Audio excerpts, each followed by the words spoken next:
అందరు బాగున్నారండి? Thank you so much. ఈరోజు మెగాస్టార్ గారి బర్త్డే సందర్భంగా ఇక్కడ మళ్ళీ మిమ్మల్ని అందరినీ కలుసుకోవటం నిజంగా చాలా హ్యాపీగా ఉంది. ఇక్కడ 90s జనరేషన్ ఉన్నారా మొత్తం అందరూ? 90s జనరేషన్ ముఖ్యంగా ఇక్కడికి వచ్చిన పెద్దలందరికీ, డైరెక్టర్ బాబీ గారికి, అలాగే జానీ మాస్టర్కి, అలాగే నాగేంద్ర గారి జర్నలిస్ట్ గారికి, అలాగే ఆటా సందీప్ బ్రదరు, అలాగే మన రమేష్, మొత్తం అందరికీ కూడా థ్యాంక్ యూ సో మచ్ అండి. ఈరోజు ఇక్కడికి ఈ సభ ఇంత సక్సెస్ అవ్వడానికి వచ్చే గెస్టులను బట్టి కూడా ఈ సభ అంత సక్సెస్ అవుతూ ఉంటుంది అనమాట. సో వచ్చిన వాళ్ళందరికీ థ్యాంక్ యూ. ముందుగా మన బ్రతుకులకు కారణమైన మన తల్లిదండ్రులకి, మనం ఎలా బ్రతకాలో నేర్పించిన గురువులకి, బ్రతికితే ఇలా బ్రతకాలరా అని చెప్పి నిరంతరం ఇన్స్పిరేషన్గా ఉంటున్న మెగాస్టార్ చిరంజీవి గారికి నేను ధన్యవాదాలు చెప్పుకుంటూ, 90s జనరేషన్ మొత్తానికి మనందరికీ కొన్ని కామన్ ఫ్యాక్టర్స్ ఉంటాయి. మనం చందమామను చూస్తూ తిన్నాం, చిరంజీవి గారిని చూస్తూ పెరిగాం, పవన్ కళ్యాణ్ గారిని చూస్తూ అరిచాం, రామ్ చరణ్ గారిని చూస్తూ గర్వపడుతూ ఉన్నాం. మన ఇంట్లో టీవీ లేని రోజులు, పక్కింట్లో టీవీ ఉన్న రోజులు, ఏదైనా వేరే సినిమా వచ్చినప్పుడు వాళ్ళు ఏమైనా అనుకుంటారేమోనని మధ్యలోనే లేచి వచ్చిన రోజులు, కానీ చిరంజీవి గారి సినిమా అయితే మాత్రం వాళ్ళు ఏమనుకున్నా పర్లేదని చివరిదాకా చూసి వచ్చిన రోజులు.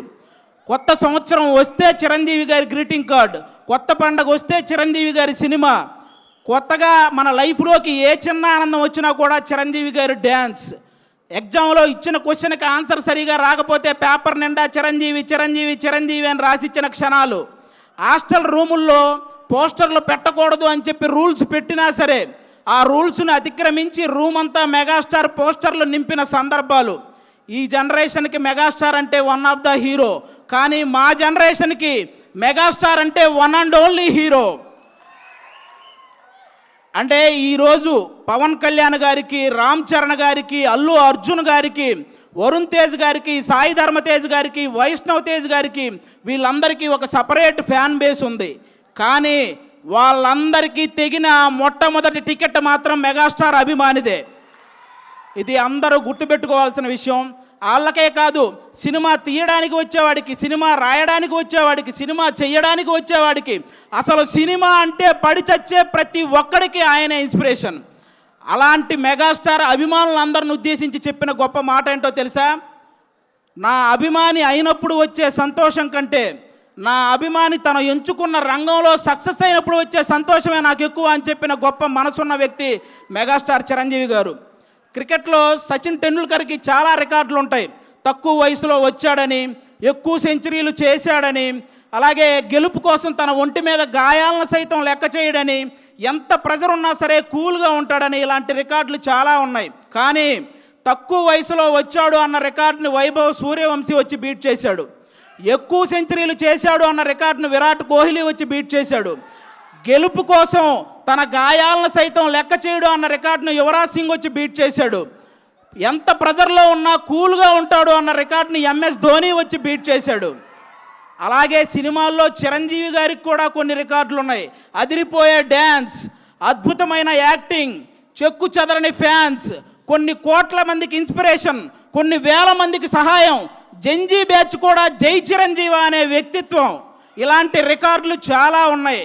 కానీ ఈ రికార్డులను మాత్రం ఇంతవరకు ఎవరు టచ్ కూడా చేయలేదు. అది అలాంటి రికార్డులు సృష్టించాడు మెగాస్టార్ చిరంజీవి గారు. చాలామంది అనుసరించారే తప్ప ఆ రికార్డులను ఎవ్వరూ బీట్ చేయలేదు. స్వయం కృషి, విజేత, ఆపద్బాంధవుడు, అలాగే మగమహారాజు, ఇవన్నీ సినిమా టైటిళ్ళు మాత్రమే కాదు. చిరంజీవి గారి జీవితం స్వయం కృషితో పైకొచ్చాడు, విజేతగా నిలిచాడు, ఆపద్బాంధవుల్లా అందరినీ ఆదుకున్నాడు, మగమహారాజులా బ్రతుకుతున్నాడు. అది మెగాస్టార్. మన అన్ని లాంగ్వేజ్ల్లో, తెలుగు, తమిళ్, మలయాళం, హిందీ, కన్నడ, అన్ని లాంగ్వేజ్ల్లో మా హీరో ఇన్ని కోట్లు కొట్టాడంటే, మా హీరో ఇన్ని కోట్లు కొట్టాడనే గొడవలు అప్పటికి ఇప్పటికీ ఎప్పటికీ ఉంటాయి.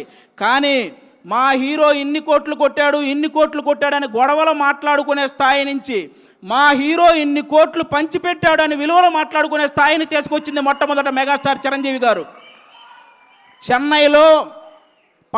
చెన్నైలో ఆయన అవకాశాల కోసం తిరుగుతున్న రోజుల్లో ఆయన్ని అద్దంలో మొహం చూసుకోమన్నారు. ఈరోజు అద్దంలో మొహం చూసుకుంటున్న ప్రతి ఒక్కడూ నేను చిరంజీవి గారిలా స్టైల్గా ఉన్నానా, చిరంజీవి గారిలా అందంగా ఉన్నానా అనుకునే స్థాయికి ఆయన ఎదిగాడు. That is megastar. మెగాస్టార్ గారి గురించి నేను చెప్పడం కాదు, గొప్ప గొప్ప వ్యక్తులు ఎంతోమంది ఆయన గురించి చెప్పారు. అన్ని లాంగ్వేజుల్లో 40,000కు పైగా సాంగ్స్ పాడిన నంబర్ 1 పొజిషన్లో ఉన్న ఎస్పి బాలసుబ్రహ్మణ్యం గారు ఆయన గురించి చెప్పిన మాట ఏంటో తెలుసా? నేను పాడిన పాటకి అద్భుతమైన గ్రేస్ని యాడ్ చేసే ఏకైక స్టార్ మెగాస్టార్ అని. ఈరోజు పాటల రచయితలందరికీ గురువుగా ఉన్నటువంటి వేటూరి సుందరరామూర్తి గారు చెప్పిన మాట ఏంటో తెలుసా? నేను రాసిన పాటకి న్యాయం చేసే ఏకైక స్టార్ మెగాస్టార్ అని. రజనీకాంత్ గారికి, కమల్ హాసన్ గారికి ఒక గుర్తింపునిచ్చి గుర్తుండిపోయే సినిమాలనిచ్చిన కె బాలచంద్ర గారు చెప్పిన మాట ఏంటో తెలుసా? Rajinikanth plus Kamal Haasan is equal to megastar. ఇది మీరందరూ గుర్తుపెట్టుకోవాలి. అంతేకాదు సినిమా ప్రపంచానికే పెద్ద అయినటువంటి అమితాబ్ బచ్చన్ గారు చెప్పిన మాట ఏంటో తెలుసా? King of Indian cinema is megastar. ఈరోజు ప్రపంచవ్యాప్తంగా అందరూ ఎదురు చూస్తున్నారు వారణాసి గురించి. అది చేస్తున్న సూపర్ స్టార్ మహేష్ బాబు గారిని. మీకు తెలుగులో కృష్ణ గారు కాకుండా నచ్చిన హీరో ఎవరైనా అడిగితే ఆయన చెప్పిన మాట ఏంటో తెలుసా? మెగాస్టార్. ఆల్రెడీ ప్రపంచవ్యాప్తంగా విస్తరించిన బాహుబలితో మన రెబల్ స్టార్ ప్రభాస్ గారు మీకు కృష్ణరాజు గారు కాకుండా తెలుగులో మీకు నచ్చిన హీరో ఎవరైనా అడిగితే ఆయన చెప్పిన మాట మెగాస్టార్. అంతెందుకు, పవన్ కళ్యాణ్ గారు కొండగట్టు ఆంజనేయ స్వామి పాదాలు తాకి వెళ్ళి గెలిచి డిప్యూటీ సీఎం అయి తిరిగి వచ్చి ఇంకొకరి పాదాలు తాకారు, ఆయనే మెగాస్టార్. ఇలా తోపులందరూ కలిసి డిసైడ్ చేసిన తోపే మెగాస్టార్. కాబట్టి ఆయన స్థాయిని ఎవ్వరూ తగ్గించలేరు, ఎవరి వల్ల కాదు. ఇక హెల్పింగ్ నేచర్ విషయానికి వస్తే, కరోనా టైంలో కరోనా క్రైసిస్ చారిటీ అనే ఒక కార్యక్రమాన్ని ముందుకు తీసుకొచ్చి సినిమా కార్మికులందరికీ నిత్యావసర వస్తువులు అందేలా చేయడంలో కానీ, అపోలో నుంచి కరోనా మెడిసిన్ అందేలా చేయడంలో కానీ, ఫ్రీ వ్యాక్సిన్ అందేలా చేయడంలో కానీ, ఈ హెల్పింగ్ నేచర్ ఇప్పటిది కాదు. మనం ఏదైనా ఒక స్థాయికి వచ్చినప్పుడు మన తోటి స్నేహితులను మర్చిపోకూడదని ఆ రోజు తన తోటి స్నేహితులైనటువంటి తోటి ఆర్టిస్టులైనటువంటి సుధాకర్ గారిని, హరిప్రసాద్ గారికి, నారాయణరావు గారికి వాళ్ళ ముగ్గురిని ప్రొడ్యూసర్లు చేసి ఎముడుకు మొగుడు అనే ఒక సినిమా చేసి పెట్టాడు వాళ్ళ కోసం, స్నేహితుల కోసం. అప్పటి నుంచే ఉంది హెల్పింగ్ నేచర్, ఇప్పుడు కాదు. హెల్పింగ్ నేచర్ అంటే రీసెంట్గా గబ్బర్ సింగ్ సినిమాలో ఒక ఆర్టిస్ట్కి దురదృష్టవశాత్తు బ్రెయిన్ స్ట్రోక్ వస్తే ఫస్ట్ నాగబాబు గారు వాళ్ళకు 2 లక్షలు పంపించారు. చిరంజీవి గారు ఇంటికి పిలిచి చెక్ ఇచ్చారు. పవన్ కళ్యాణ్ గారు వాళ్ళని బాగా చూసుకోండి, మొత్తం నేను చూసుకుంటానని కాల్ చేసి హాస్పిటల్కి చెప్పారు. ఇలాంటి వ్యక్తుల గురించి, మా నాన్నగారికి సర్జరీ అయ్యి హాస్పిటల్లో ఉంటే మా చుట్టాలు కూడా ఒకరోజే వచ్చి వెళ్ళారు, కానీ నాగబాబు గారు మా నాన్నగారు హాస్పిటల్లో ఉన్న ప్రతిరోజు వచ్చి వెళ్ళారు. అలాంటి వ్యక్తుల గురించి, వ్యక్తిత్వాల గురించి ఎంత చెప్పినా తక్కువే. దానం చేయటంలో చిరంజీవి గారిది కర్ణుడు మనస్తత్వం అయితే సురేఖమ్మ గారిది డొక్కా సీతమ్మ గారి మనస్తత్వం.